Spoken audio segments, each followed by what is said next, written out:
somehow people are given the power and given the opportunity to step up to find their way, find their solution or whatnot. Not so much that, what can the government do for us?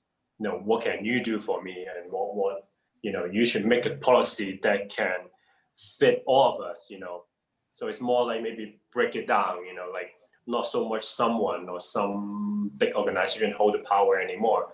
And somehow if it can be distributed, across the country, communities and places where I think that somehow that means no one will have too much power anymore.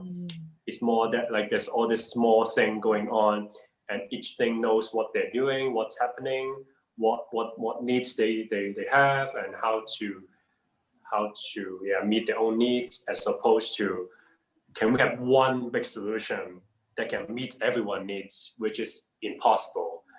And also because of such a big gap between the top and what's experiencing, there's just so much miscommunication and misunderstanding and so much other things in between that it's just not getting through. The more I spend time with nature, the more I feel I don't really have a reason to be too hopeless. And I mean, of course, in my own life, I have moments where I feel a little bit like hopeless and blah, blah, blah. But to the world in general, I guess, as I'm connected to nature and the earth and Mother Earth, I feel like the earth is so vibrant, it's so full of life, and it's so full of love and power. It's that I really don't feel like the earth is dying. At least that's my own, from my own connection with Mother Earth, I don't feel like Mother Earth is dying. I just feel like Mother Earth is going through transition, is doing things. There are things vibrating differently, there are things evolving. It's a different phase, but I wouldn't say it's dying. I don't feel like Mother Earth is dying. When I connect with her, I don't feel like a weak spirit that is like, I'm gonna die, humanity is choking me. I don't feel that. I feel that Mother Earth is like still so vibrant, still so much love, still so much power in her, and that she is still using her maleficence to share and inspire us, her children, to evolve and grow as well. So with nature, I can be totally vulnerable.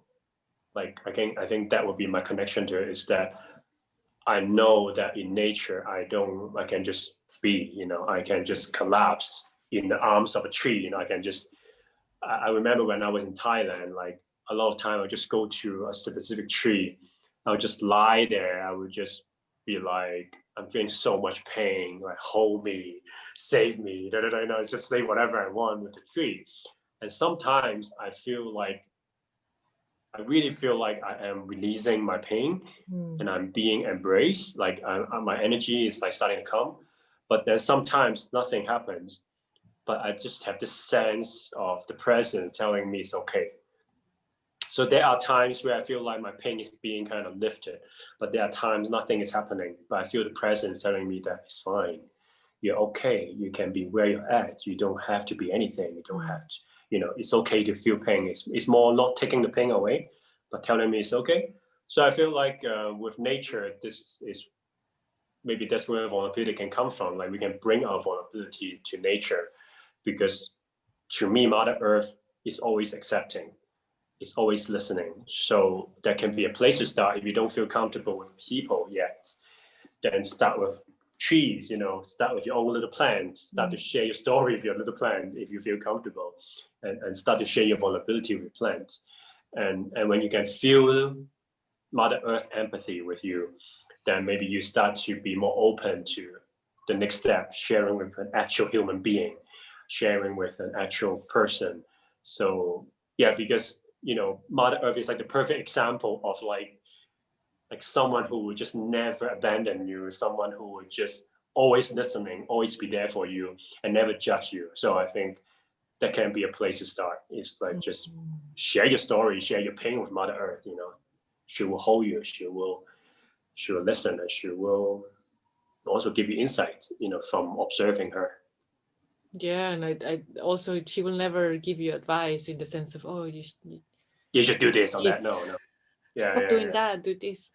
Yeah, I think No. that feels really important, that there is no judgment and that there is no advice. Yeah, So and I guess solution will look very different too, because I guess our idea of solution is we have a problem with a solution solved. And I guess it's not like this. It doesn't have to be like this. Solution is not just something that pick the problem away.